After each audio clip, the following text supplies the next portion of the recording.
नमस्कार, मैं ज्योति श्रीवास्तव। आप देख रहे हैं सी न्यूज भारत। धुले में AIMIM के प्रेसिडेंट असदुद्दीन ओवैसी ने धुले में आयोजित कैंपेन रैली से महायुति के तीनों घटक दलों और कांग्रेस पर तीखा हमला किया। ओवैसी ने कहा कि कांग्रेस ने बीजेपी के साथ गुप्त समझौता किया है। उन्होंने आरोप लगाया कि कांग्रेस ने डॉक्टर मनमोहन सिंह सरकार के दौरान लागू किए गए UAPA कानून के जरिए नरेंद्र मोदी सरकार को विपक्ष के खिलाफ कार्यवाही करने में मदद की। उनका कहना था कि इस कानून का असर दलित, मुस्लिम और आदिवासी समुदायों पर पड़ रहा है। ओवैसी ने कहा कि आजादी के बाद किसी भी कांग्रेसी नेता को जेल नहीं हुई, लेकिन ये कानून समुदायों के खिलाफ इस्तेमाल हो रहा है। साथ ही ओवैसी ने NCP के अजीत पवार और महायुति के अन्य घटक दलों पर भी निशाना साधा। उन्होंने शिंदे सेना, बीजेपी और NCP पर आरोप लगाया कि ये दल सत्ता का मजा लेने और चुनाव में विपक्ष होने का नाटक करते हैं। ओवैसी ने महायुति पर तीखा हमला करते हुए कहा, वे कैबिनेट में वड़ा पाव खाते हैं और जब धूल में मिलते हैं तो एक दूसरे को ना जानने का नाटक करते हैं। मोदी सरकार पर निशाना साधते हुए उन्होंने सवाल उठाया, मोदी पाकिस्तान, मुगलों और बांग्लादेश के बारे में बात क्यों करते हैं, लेकिन डोनाल्ड ट्रंप और चीन के बारे में नहीं। ओवैसी ने बीजेपी के राष्ट्रवाद को झूठा और दिखावटी करार दिया।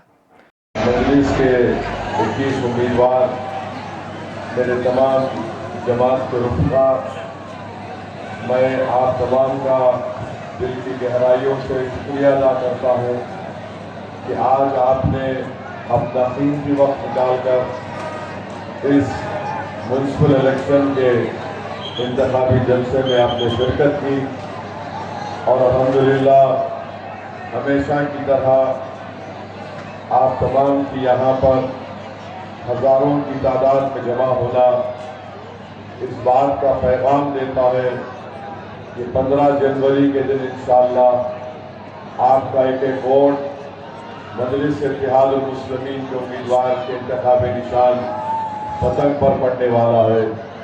मुझे यकीन है कि मजलिस को धुलिया शहर में एक बहुत बड़ी कामयाबी से हमकिनार इंशाअल्लाह अल्लाह आपके ज़रिए करने वाला है।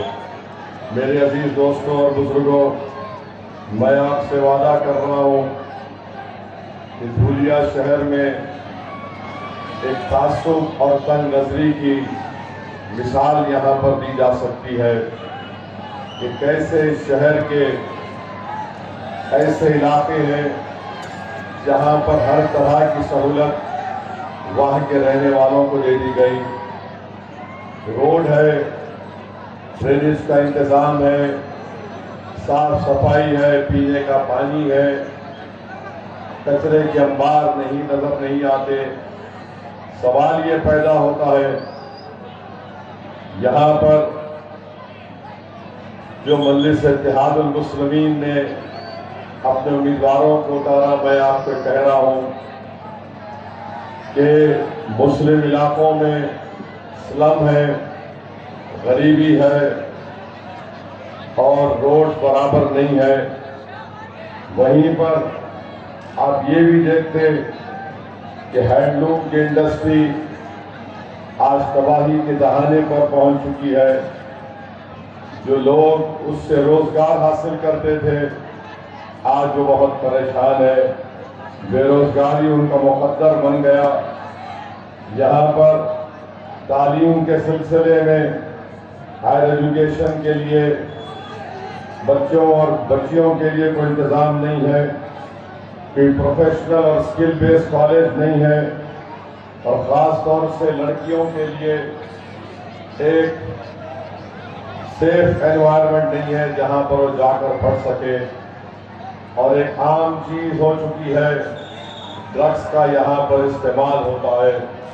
मैं आपसे वादा कर रहा हूँ कि इंशाअल्लाह ताला आप मजलिस के इन 21 उम्मीदवारों को कामयाब करिए।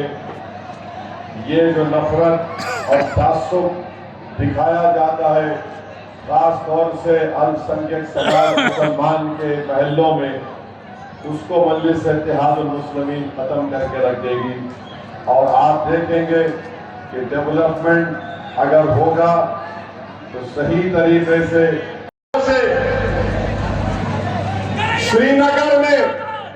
श्रीनगर में हजरत बल है, जहां पर रसूलुल्लाह सल्लल्लाहु अलैहि वसल्लम का मुँह मुबारक बाल मुबारक है।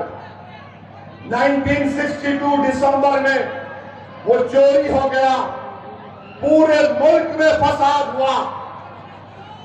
नेहरू प्राइम मिनिस्टर थे, नेहरू की मौजूदगी में 1 लाख के करीब बंगाली बोलने वाले भारत के मुसलमानों को उस वक्त के ईस्ट पाकिस्तान यानी मौजूदा बांग्लादेश में धकेल दिया गया। ये जो नॉर्थ ईस्ट के स्टेट ज्यादा नहीं बने थे, 15,000 मुसलमानों के डिपोर्टेशन नोटिस दी गई या उनको ईस्ट पाकिस्तान में धकेल दिया गया। आज नरेंद्र मोदी वही पॉलिसी को लेकर चल रहे, जो दिखता मुसलमान बांग्लादेशी बोल दो उसको। मेरे भाई, ये इनकी दास्तान है, इसीलिए लोग असदुद्दीन ओवैसी से नफरत करते हैं। बताओ कांग्रेसियों, क्या आपके दौर में नहीं हुआ? आज तुम धूलिया में अपने उम्मीदवार उतारकर बड़ा समझ रहे हो कि नहीं हम कांग्रेस पार्टी है। अरे चुल्लू भर पानी में डूब पड़ो तुम लोग। मुंबई शहर में ट्रेन का ब्लास्ट हुआ, 185 लोग मारे गए भारत के नागरिक, 11 मुसलमानों को पकड़ा गया, 19 साल जेल में थे वो लोग। सोचो 19 साल। अगर तुम आज जलसे में यहां पर आए हो और खुदा ना खास्ता तुम्हारे घर से फोन आता है कि जल्दी आओ, अब्बा की तबीयत खराब हो रही, तो तुम दौड़ते हुए जाते। सोचो थोड़ी देर के लिए वो 11 लोग 19 साल जेल में थे। कौन था महाराष्ट्र का चीफ मिनिस्टर? किसकी पार्टी सरकार में थी? कांग्रेस पार्टी थी। 19 साल हाईकोर्ट ने कहा ये तमाम 11 लोग बेकसूर हैं। मरने वालों के परिवार को नहीं मालूम कि किसने मेरे भाई बेटे को मारा।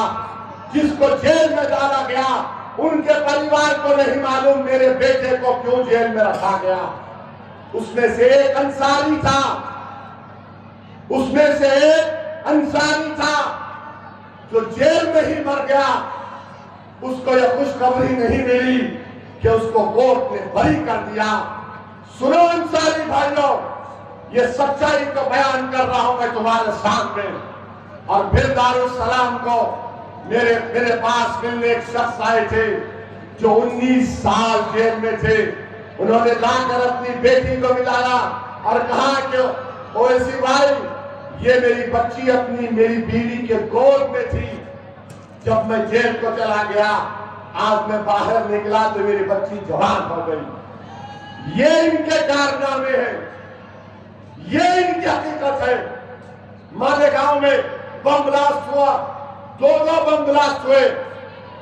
मरने वाले पूछ रहे हैं कि किसने मारा। जेल को चले गए, नाखूने पकड़ पकड़ कर मुंबई के एटीएस उनके नाखून निकालती थी हाथ और पैर से। मेरे भाई याद रखो, अगर तुम्हारे नुमाइंदे नहीं रहेंगे तो आप और हम नाइंसाफी के खिलाफ आवाज नहीं उठा सकेंगे। नाइंसाफी के खिलाफ आवाज उठाने के लिए भारत का संविधान आपको इस बात की इजाजत देता है कि आप अपने वोट से अपने पसंद के उम्मीदवारों को कामयाब करिए। धूलिया में आपने मजलिस को मजबूत किया, आपने जमात को कामयाब किया, मैं आपका शुक्रिया अदा करता हूं। आपने 70,000 के करीब वोट हालिया असेंबली इलेक्शन में मजलिस इत्तेहादुल मुस्लिमीन को दिए, मैं आपको सलाम करता हूं। हम कामयाब नहीं हुए, मगर असदुद्दीन ओवैसी आपसे वादा करके जा रहा है कि मेरी भी जिद है और मैं अल्लाह से दुआ कर रहा हूं कि परवरदिगार, अगर हम अब नहीं जीते तो 5 साल के बाद धुलिया, औरंगाबाद, शोलापुर और मुंबई और विदर्भा से मजलिस के मेले को कामयाब कराएंगे, जिताएंगे धुलिया से मजलिस के विधायक को दोबारा इंशाअल्लाह ताला। अजित पवार, शिंदे, नीतीश कुमार, कुमारस्वामी, चंद्रबाबू नायडू, इन तमाम ने मिलकर एक वक्फ तरमीमी कानून बनाया और वो कानून इस संविधान के खिलाफ है। संविधान जिसको बाबा साहेब अम्बेडकर ने बनाया उस संविधान के फंडामेंटल राइट्स के खिलाफ है। ये कानून जो बनाया गया आर्टिकल 25, 26 और 14 की खिलाफ वर्जी करता है। इस कानून के जरिए मोदी, शिंदे और अजीत पवार मस्जिदों को, दरगाहों को, खानकाहों को, कब्रिस्तान को छीनना चाहते हैं। जो लोग राष्ट्रवादी का खनवा डालकर फिर रहे हैं, अगर तुम्हारा कब्रिस्तान को छीनने की कोशिश करेगा, उसका कानून बन चुका है। और उसकी पहली मिसाल दिल्ली में तुर्कमान गेट की मस्जिद का हम देख रहे हैं। दिल्ली वक्फ बोर्ड है, कुछ नहीं करता, कोर्ट से ऑर्डर आ गया, अपील रिव्यू पिटीशन फाइल नहीं होता। जो 100 साल से तुर्कमान गेट की मस्जिद की जायदाद वक्फ की थी, 1970 का गजीट है। बुलडोजर जाकर सुबह 1:30 बजे वो तमाम की तमाम जायदादों को तोड़ दिए। और बुलडोजर जब उन जायदादों को तोड़ रहा था, मस्जिद की दीवार में तड़क आ गई। अब बोल रहे कि दीवार को भी तोड़ देंगे क्योंकि आपकी जान को खतरा है। मैं पूछना चाहता हूं अजीत पवार से, बताओ आपने इस कानून को बनाने में मोदी का तारीफ की, ताउन किया। मेरे अजीज दोस्तों और बुजुर्गों, ये इतना गंदा कानून है। आज हमारे हिंदू धर्म के देवस्थानम मंदिर की कमेटी में सिवाय हिंदू धर्म के कोई मेंबर नहीं बन सकता। वह बोर्ड भी मुस्लिम धर्म का एक बोर्ड है। उसमें मोदी ने, अजीत पवार ने कानून बनाया कि उसमें गैर मुस्लिम भी मेंबर बन सकता है। बताइए, क्या ये इंसाफ है? क्या ये इक्वालिटी का वायलेशन नहीं है? कोई भी कलेक्टर लिख कर दे देगा, मस्जिद को खफल डाल दिया जाएगा। आज पोर्टल के ऊपर जायदादें नहीं चल पा रही। 100 साल से पुरानी अगर कोई मस्जिद, दरगाह एएसआई में प्रोटेक्टेड मॉन्यूमेंट है, तो मोदी ने कानून बना दिया कि उसका मालिक वक्फ बोर्ड नहीं होगा, एएसआई आसार कदीमा होगा। बताओ फिर किस बुनियाद पर अजीत पवार आज आकर कह रहे हैं कि मैं देख लूंगा, मैं ये कर लूंगा। मेरे भाई, मैं जानता हूं धूलिया और महाराष्ट्र के अल्पसंख्यक समाज मुसलमानों में आज भी मिली हमीयत है। मैं आपको उसका हवाला देकर आपसे अपील कर रहा हूं। उस काले कानून के बनने के बाद महाराष्ट्र का बहुत बड़ा इलेक्शन होने जा रहा है। आप अपना एक वोट उस काले कानून के इसके खिलाफ इस्तेमाल करिए और पैगाम दीजिए मोदी को, शिंदे को, अजीत पवार को कि तुमने जो कानून बनाया वो हमारी मस्जिदों को छीनने के लिए बनाया। तुमने ईदगाहों को खत्म करने का कानून बनाया। तो एक और अहम वजह आपके पास है कि आप 15 तारीख को मुत्तहदा तौर पर अपना एक वोट पतन के निशान पर दीजिए। और तुमने देखा अपनी आंखों से, अगर भारत की पार्लियामेंट में किसी ने खड़े होकर मोदी की आंख में आंख डालकर एनडीए के एमपीज के सामने कहा यह कानून बाबा साहेब के संविधान के खिलाफ है और मैं इस कानून को फाड़ कर पार्लियामेंट के फर्श पर फेंक दिया, क्या ये अजीत पवार कर सकते थे? तो मेरे अजीज दोस्तों और बुजुर्गों, 15 तारीख को क्या होगा? 15 तारीख को बटन दबेगा पतन पर। और बीजेपी वाले, ये समझ में नहीं आ रहा, बीजेपी वाले इतना डरते कहीं ट्रंप से। कल ट्रंप बोले, मैं आपको बोलता हूं कल ट्रंप क्या बोले। सुप्रीम कोर्ट ने दिल्ली में जो फसाद हुआ था, जिसमें बहुत बड़ी तादाद में लोगों की मौत हुई, 40 से ज्यादा अल्पसंख्यक समाज के मुसलमानों की जानें उसमें गई। कई घर और कारोबार को जला दिया गया।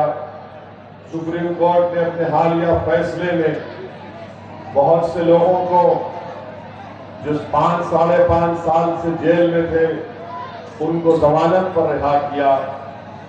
दो अंडर ट्रायल्स को, एक्यूज को सुप्रीम कोर्ट ने जमानत नहीं दी। और जमानत क्यों नहीं दी, इसकी वजह सुप्रीम कोर्ट ने बताई। मैं यहां पर खड़े होकर अपनी बड़ाई को बयान करना नहीं चाहता हूं। जब यूपीए की सरकार थी, डॉक्टर मनमोहन सिंह वजीर आजम थे, जनाब चिदम्बरम इस देश के गृह मंत्री या वजीर दाखिला थे। उस वक्त उन्होंने अनलॉफुल एक्टिविटीज प्रिवेंशन एक्ट को तरमीम किया और उसमें एक डेफिनेशन लगाया था कि दहशतगर्दी क्या होती है। मैं आज आपको पढ़ के सुनाता हूं कि मैंने पार्लियामेंट में खड़े होकर ये बात कही थी। 2008 की बात कर रहा हूं मैं आपसे, 2007 या 8 की बात कर रहा हूं। मैंने कहा था, अंग्रेजी में पढ़ के सुनाता हूं कि kindly see the section 50A of the Principal Act. It says A by any other means of whatever nature to cause or likely to cause. This is a subjective thing, and tomorrow if an investigating officer can even arrest Arundhati Rai for what she is writing, this by any other means of whatever nature is subjective thing, who defines it? और इसी बुनियाद पर section 50A का जो principal act Chidambaram ने कराए थे, उस वक्त कांग्रेस पार्टी थी रूलिंग पार्टी में। मैंने पूछा था कि by any other means of what ever nature का मतलब क्या है, तो सुप्रीम कोर्ट ने इसी बुनियाद पर बाय एनी अदर मीन्स को इस्तेमाल करके, जिसको कांग्रेस पार्टी ने कानून बनाया था, जिसका असदुद्दीन ओवैसी ने पहले कहा था कि इसका गलत इस्तेमाल होगा। आज आप देखते हैं कि 2 नौजवान लड़के 5.5 साल से जेल में हैं और बेल नहीं होती है। और बेल क्यों नहीं होती? क्योंकि कानून को बनाने वाले कांग्रेस पार्टी के लोग थे। बताओ, जिनके बच्चे 5.5 साल से जेल में हैं, वो यूएपीए का कानून अगर किसी ने खराब तरीके से उसको बनाया तो उस वक्त गृह मंत्री चिदम्बरम थे, वजीर आजम कांग्रेस पार्टी के थे। क्या कोई कांग्रेस पार्टी का नेता आजादी के बाद से कभी 1 साल, 2 साल, 5.5 साल जेल में रहा? बताइए मेरे अजीज दोस्तों और बुजुर्गों। मैं चैलेंज कर रहा हूं, मेरी ये तकरीर भारत के लोकसभा में मौजूद है। मैंने ये भी कहा था, इस अपनी भाषण में मैंने कहा था कि अगर क्लॉज 43D आप पढ़ेंगे तो 180 दिन का डिटेंशन की बात मैंने कही थी। मैं अंग्रेजी में पढ़ के सुना रहा हूं कि मैंने पार्लियामेंट लोकसभा में कहा था, with all the confidence I can say that in 100% of the cases wherein minorities are arrested, they will be in detention without charge sheet for 180 days. It is because that this is what is happening as of now. मैंने कहा the ground reality is that there is a huge difference between reality and hope. A man in uniform, यानी जो police वाला होता है, उसमें एक किस्म से नफरत होती है मुस्लिम अकलियत के ताल्लुक से। ये फैक्ट है, मैंने कहा। और मैंने कहा the fact is that he starts his investigation on the premise that the Muslims are terrorists.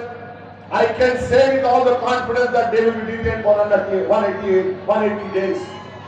मेरे अजीज दोस्तों और बुजुर्गों, इसकी बात मैंने बरसों पहले कही थी। आज जिन बच्चे जेल में सड़ रहे हैं, जो मोदी के खिलाफ अगर कोई तकरीर करता है या फेसबुक पर लिखता है, तो ये मोदी सरकार उस कानून को इस्तेमाल करती है जिसको डॉक्टर मनमोहन सिंह की सरकार ने इसको मंजूर करवाया था। केस डायरी के बारे में मैंने कहा था बताओ कांग्रेसियों, क्या तुम आज अपनी गलती का इकरार करने को तैयार हो? फिर 2019 में इसी यूएपीए कानून को अमित शाह ने और खराब कर दिया और कहा कि कोई भी एनआईए का इंस्पेक्टर दिल्ली में बैठकर किसी को भी टेररिस्ट घोषित कर सकता है। पूरी पार्लियामेंट में मैं और इम्तियाज जलील 2 लोग थे जो उस कानून के खिलाफ वोट दिए। स्पीकर लोकसभा उस वक्त जनाब ओम बिरला साहब थे। ओम बिरला साहब ने कहा कि तुम्हारे पास सिर्फ 2 वोट है और तुम अपना ऑब्जेक्शन इस पर मूव कर रहे हो। मैंने कहा सर 2 वोट जरूर है मगर हमारे साथ अल्लाह है। आज आप देखते हैं कि कांग्रेस पार्टी ने ऐसे ऐसे कानून बनाए और ऐसे ऐसे कानून बनाने में मोदी का साथ दिया जिसके शिकार मुसलमान, दलित, आदिवासी ये लोग होते हैं। भीमा कोरेगांव हुआ, 5.5-6 साल लोग जेल में थे। स्टैन स्वामी एक 80 साल का बूढ़ा पानी नहीं पी सकता था। उसने हुकूमत से कहा, महाराष्ट्र की बीजेपी गवर्नमेंट से, मैं गिलास में पानी नहीं पी सकता, मुझे पानी पीने के लिए स्ट्रॉ दो। वो स्टैन स्वामी जेल में मर गया। बताओ कांग्रेस पार्टी, क्या तुमने ये किया नहीं किया? मैं उस कानून की उस वक्त चिदम्बरम जब मूव कर रहे थे उसके खिलाफ वोट दिया। अमित शाह कानून लेकर आए, उसके खिलाफ वोट दिया। आज कांग्रेस पार्टी आकर हमसे कहती है कि मजलिस फिरका परस्त है। अरे तुमने जो बर्बादी की अगर दास्तान तुम्हारी बोलना शुरू करूंगा ना तो तुम मेरी जबान का मुकाबला नहीं कर सकोगे। हौसलों को बुलंद रखना पड़ेगा, डरने और घबराने की जरूरत नहीं है। ये जिंदगी में नसीबो फराज से हमको गुजरना पड़ता है। हम जरूर इंशाअल्लाह ताला दोबारा धूलिया से मजलिस के मेले को मुंतखब करेंगे। तीसरी बात, ये राष्ट्रवादी कांग्रेस के इलेक्शन लड़ रही है ना। ये अजीत पवार अपने चीचा शरद पवार का नहीं हुआ तो इनके साथ जो धूम चलने फिर रहे उनका क्या होगा? जो शरद पवार का नहीं हुआ, जिसने सब कुछ उसको देकर आगे बढ़ाया, वो उसी को टाटा बाय बाय कर दिया। तो मेरे भाई, मैं आपसे अपील कर रहा हूं, हाँ ये अजीब मजाक है कि मुंबई में एक ही कैबिनेट में फडणवीस बैठते, शिंदे बैठते और अजीत पवार बैठते। अब ये चुनाव हो रहा है तो फडणवीस एक तरफ मुंह करके बैठ गए, दूसरी तरफ मुंह करके बैठ गए शिंदे और अजीत पवार। किसको बेवकूफ बना रहे हैं ये लोग? किसको बेवकूफ बना रहे हैं? वहां मुंबई में बैठकर दबाकर वड़ा पाव, मलाई दबाकर खाएंगे और यहां धुलिया को आके बोलेंगे मैं नहीं जानता उसमें कौन है। उसको बोलते नूरा कुश्ती। ये नूरा कुश्ती हो रही है फडणवीस, शिंदे और अजीत पवार के दरमियान में। और मेरी बात लिख के रख लो आप, 5 साल के बाद जब असम इलेक्शन होंगे, ना शिंदे रहेंगे ना अजीत पवार रहेंगे। कौन रहेगा? असदुद्दीन ओवैसी की जमात मजलिस इत्तेहाद और मुस्लिमीन रहेगी और धूलिया पर अपना गले कामयाब करेगी। दूल्हे से सीनू संवाददाता नीलेश परदेशी की रिपोर्ट। दूल्हे में ओवैसी की रैली ने महायुति और कांग्रेस पर सवाल उठाए और बीजेपी पर निशाना साधा। इस बयान के बाद राजनीतिक हलकों में चर्चा तेज हो गई है और आगामी दिनों में इसे लेकर और प्रतिक्रिया आने की संभावना है। खास रिपोर्ट में फिलहाल के लिए इतना ही। बने रहिए सी न्यूज़ भारत के साथ। हर खबर आपके साथ, आपके हाथ।